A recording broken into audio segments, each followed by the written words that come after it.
Hello বন্ধুরা, কেমন আছো? আশা করছি সবাই খুব ভালো আছো। আর নীলিমার রান্নাঘরে তোমাদের সবাইকে স্বাগত। তো পটল তো অনেক রকমভাবেই তোমরা বানিয়ে খেয়েছো। পটল চিংড়ি খেয়েছো, পটলের দোরমা খেয়েছো। তো পটল একবার এইভাবে বানিয়ে দেখো।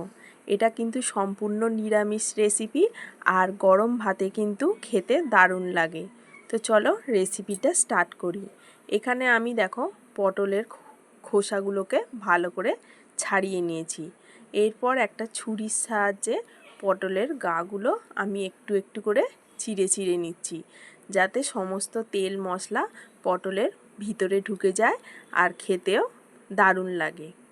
তো সব কটা আমি এইভাবে পটলের গা চিড়ে নিয়েছি। তারপরে এর মধ্যে আমি নুন আর হলুদ ভালোভাবে মাখিয়ে নিচ্ছি। তো দেখো ভালো করে কিন্তু নুন হলুদটা একটু মাখাতে হবে। তো এখন সবগুলো পটল কিন্তু আমি নুন হলুদ মাখিয়ে নিয়েছি। এরপর আমি একটা পেস্ট বানিয়ে নেব। এর জন্য আমি এখানে 3 চামচের মতো সাদা সর্ষে নিয়ে নিচ্ছি, আর নিয়ে নিচ্ছি 2 চামচ কালো সর্ষে, আর এর সাথে নিয়ে নিচ্ছি 2 চামচ পোস্ত। তো প্রথমে এগুলোকে আমি একটু শুকনো অবস্থায় গুঁড়িয়ে নেব, তাতে করে পেস্টটা ভালো হবে। তো দেখো শুকনো অবস্থায় গুঁড়িয়ে নিয়েছি। এরপর এর মধ্যে আমি 1 কাপের মতো জল ইউজ করছি। তো তারপরে এর মধ্যে আমি 3টে কাঁচা লঙ্কা দিয়ে আবার এটাকে ভালোভাবে পেস্ট বানিয়ে নিয়েছি। তারপর কড়া গরম করে এর মধ্যে 1 কাপের মতো সর্ষের তেল দিয়ে দিচ্ছি। তারপরে পটলগুলোকে গায়ে একটু আঁচ লাগিয়ে ভেজে নেব। তো এখানে আমি 4টে করে পটল ভেজে নিচ্ছি। আর পটলের গায়ে কিন্তু একটু ভালোভাবেই আঁচ লাগাতে হবে, না হলে পটলটা খেতে ভালো লাগবে না। তো দেখো এই পটলগুলো ভাজা হয়ে গেছে। এরপর আমি পটলগুলো তুলে নেব। আর পটল ভাজলে কিন্তু অবশ্যই তেলটা কালো হয়ে যায়, তোমরা সবাই জানো। তেলটা ফেলে দেওয়ার দরকার নেই, এই তেলের মধ্যেই বাকি রান্নাটা করে নেবে। তো আর একবার আমি 4টে পটল ভেজে নিচ্ছি। তো এই পটলগুলোও ভাজা হয়ে গেছে।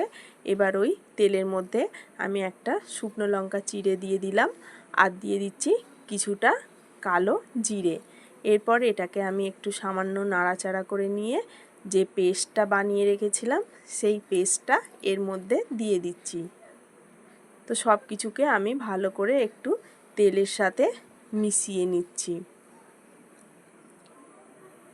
এরপর এটা যখন ফুটে উঠবে আমি তখন গুঁড়ো মশলাগুলো দেবো। তো এরপরে আমি দিয়ে দিচ্ছি 1/2 চামচের মতো হলুদের গুঁড়ো, 1 চামচ কাশ্মীরি লঙ্কার গুঁড়ো, 1/2 চামচের মতো নুন। নুনটা অবশ্যই তোমরা তোমাদের স্বাদ অনুযায়ী দেবে। আর দিয়ে দিচ্ছি 1/2 চামচের মতো চিনি। চিনিটা তোমরা এখানে বেশি দিতে পারো খেতে, তাহলে মানে খুবই সুন্দর লাগবে। তো আমি এখানে যেহেতু চিনি বেশি পছন্দ করি না, সেই জন্য 1/2 চামচ দিলাম। এরপর ভেজে রাখা পটলগুলোকে আমি এর মধ্যে দিয়ে সব কিছুর সাথে নাড়াচাড়া করে এটাকে মিডিয়াম ফ্লেমে 10 মিনিটের জন্য রান্না করে নেব।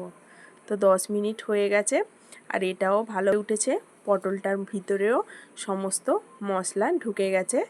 এরপর এটাকে আমি 3 থেকে 4 মিনিটের জন্য রেখে দেব। তো আমি এখন এটাকে ঢাকা দিয়ে 3 থেকে 4 মিনিটের মতো রেখে দিচ্ছি। এবার 3 থেকে 4 মিনিট হয়ে গেছে।